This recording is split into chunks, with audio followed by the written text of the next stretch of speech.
Nós trabalharemos nessa videoaula o pré-resfriamento de frutas e hortaliças.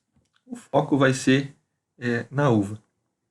Bom, o pré-resfriamento, como o próprio nome diz, é um resfriamento feito nos frutos antes do armazenamento. Qual que é o objetivo dele? É retirar o calor do campo. O que é esse calor do campo? Quando os frutos são colhidos, eles estão com a temperatura alta, geralmente. 25, 30 graus, vamos supor. Se esses frutos forem colocados na câmara de armazenamento, ela vai demorar para retirar esse calor do fruto. Se ela demora para retirar esse calor do fruto, essa temperatura proporciona que as transformações bioquímicas de respiração, síntese de etileno para frutos climatéricos seja muito alta. E isso acarreta no encurtamento da vida pós-colheita daquele fruto. Então, essa rápida retirada do calor é importante para reduzir o metabolismo do fruto e também não levar calor para dentro da câmara de armazenamento. Então, geralmente é feito em outro ambiente que não na câmara de armazenamento. Então, nós veremos quais são as formas de fazer o pré-resfriamento. Antes, vamos olhar para esses gráficos e perceber a importância da baixa temperatura, ou seja, da redução rápida da temperatura dos frutos para reduzir a respiração. Então, aqui temos um exemplo de várias espécies, né? Percebam que quanto mais alta a temperatura, maior é a respiração do fruto.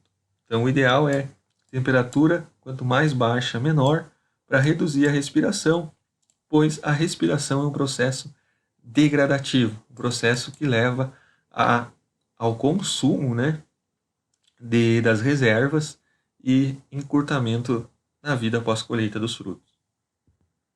Como fazer o pré-resfriamento? Então tem basicamente 5 tipos, né? Água, ar forçado, gelo, vácuo e na própria câmara de armazenamento. Veremos características de cada um e o qual mais adequado para o caso da uva. O pré-resfriamento em água, ou hidrocooling, ou hidroresfriamento, nada mais é do que você dar um banho de água gelada nos frutos quando eles chegam do campo. Então essa água ela vai passar pelos frutos e absorver o calor. Então aqui um exemplo em pêssego, né, 25, se ele está em 25 a 30 graus, para reduzir até 2 graus, em torno de 30 minutos já se reduz essa temperatura. Então é bem rápido. Mas tem problema de podridão, tem que cuidar do tratamento da água, né? Então são cuidados para evitar perdas, né? Você acaba reduzindo as perdas por metabolismo acelerado, né? Mas se você não tem cuidados com usar um saneante na água para evitar podridão, água limpa, então tu vai acabar propagando patógenos que causam podridão e tendo perda por podridão. Pré-resfriamento em ar forçado ou túnel californiano. O que consiste isso? Então consiste em empilhar os frutos, né, nessa disposição aqui, conforme o desenho. Coloca uma lona em cima dele, uma lona nessa faixa aqui, nesse corredor, e liga esse exaustor dentro da cama. Então esse exaustor vai fazer com que o ar frio passe por entre as caixas, retirando o calor. Então aqui temos um detalhe dele. Aqui uma outra vista, né? Então o ar frio faz esse movimento ali, retirando o calor dos frutos. Aqui tem uma foto do pré-resfriamento de uva, né, no Vale do São Francisco, nesse sistema. Então percebam aqui que ela tem uma lona aqui em cima e o ar frio está passando por entre as caixas para retirar o calor. É um sistema relativamente simples, então em poucas horas se reduz a temperatura para os níveis próximos de armazenamento. Tem que ter o cuidado de que as caixas tenham de 4 a 5% de perfuração para permitir a passagem do ar e cuidar com a velocidade do ar para evitar a perda de massa excessiva. Ou seja, se o ar passa muito rápido, a retirada de umidade vai ser alta também. O que define a velocidade do pré-resfriamento, né, nesse sistema de ar forçado? Então aqui tem um estudo em 3 situações de temperatura e três situações de velocidade do ar. Então temos aqui 1, 2 e 3 metros por segundo de velocidade do ar, e temos temperatura de -3, -2 e -1. Isso é a temperatura do ar que está passando pelos frutos. O que dá para observar? Vamos pegar o exemplo aqui do verdinho, né? De 1 metro por segundo. Quando o ar está em -3, o tempo de pré-resfriamento girou em torno de 80 minutos. Quando estava em -2, em torno de 75. Quando estava em -1, em torno de 80, 85. Então, a diferença é mínima. Agora, quando nós aumentamos a velocidade do ar, passando de 1 aqui do verdinho para 3, essa mesma temperatura do ar, percebo que reduz de 85 para em torno de 35 minutos o tempo de pré-resfriamento. Nessa outra situação, reduz de 75 para 40, nessa outra de 85 para 50. Então, percebam que a velocidade do ar ela tem um efeito maior na retirada de calor dos frutos. Pré-resfriamento em gelo é usado para mais por hortaliças. Aqui no Brasil eu não conheço muito o uso, então ele consiste em colocar gelo junto com os frutos, mantém a umidade alta, é efetivo para hortaliça, aplicado diretamente na caixa, tem desvantagem do custo ser elevado. Então, para reduzir em 20 graus, precisa de 1 kg de gelo para cada quilo de produto. Então, é um sistema um pouco mais caro. Para resfriamento em vácuo, também uma situação de elevado custo, não conheço o uso aqui no Brasil. O vácuo, o que ele faz? Ele diminui a temperatura de evaporação da água. Então, numa situação de pressão atmosférica de 1 atm, a água evolui, né, muda de líquido para gasoso em 100 graus. Já se tu baixa para 0,06 atmosferas, ela evapora em 0 grau. Perceba então que mesmo uma temperatura baixa ela já vai evaporar. Nesse processo de líquido para o gasoso, ela absorve calor, então retira o calor do fruto. Então é um sistema rápido, usado por hortaliças devido à alta superfície e volume, mas pode causar perda de peso. O pré-resfriamento na câmara de armazenamento pode ser feito também.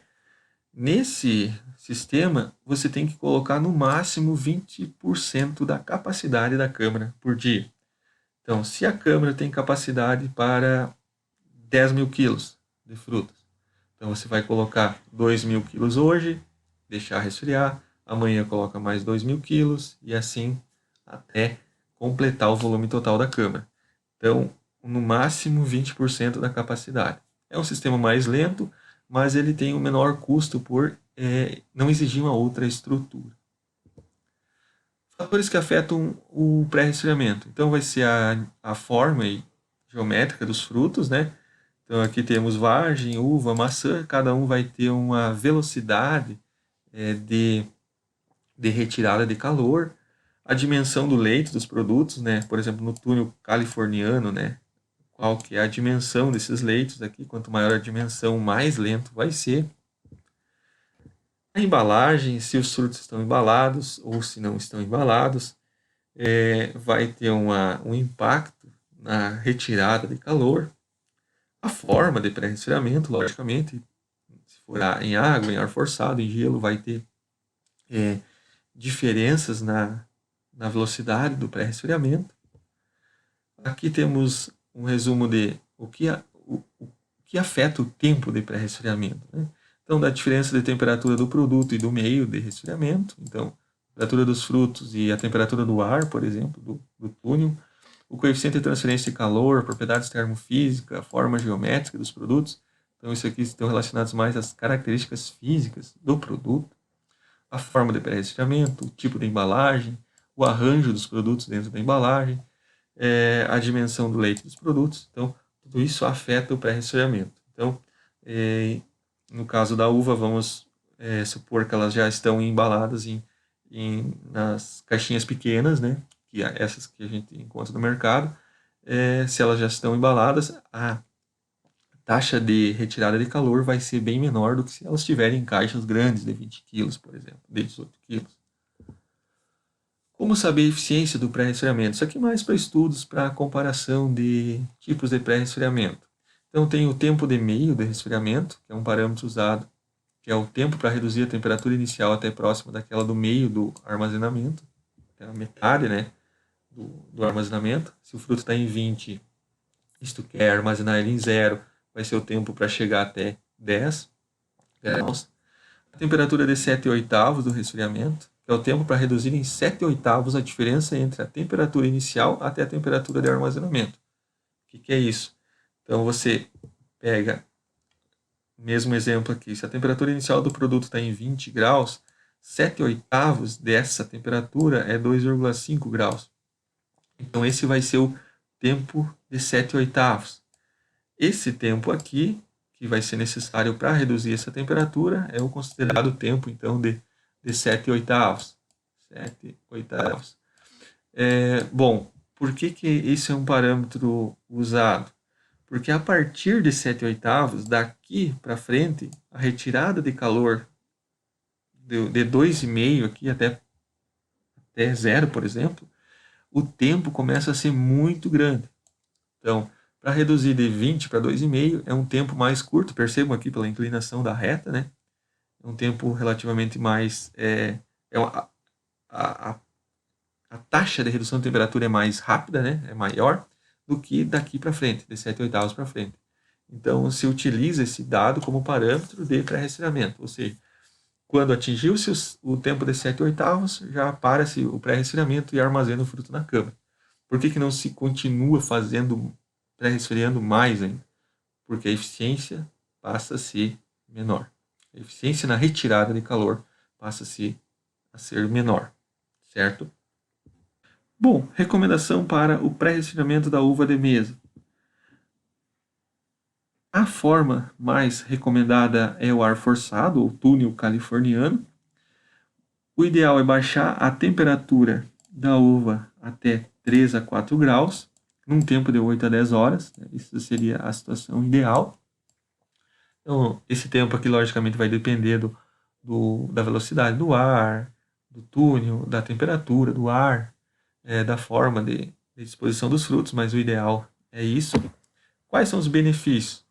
Vai reduzir a desidratação do engaço, vai reduzir o escurecimento de bagas e amolecimento de bagas, e também vai reduzir a degrana. Então, essas são as vantagens e os benefícios do pré-resfriamento da uva. Bom, então essa foi a aula sobre pré-resfriamento. Vimos as formas, algumas características aplicadas, inclusive para outros frutos, e vimos a recomendação de pré-resfriamento para a uva de mesa.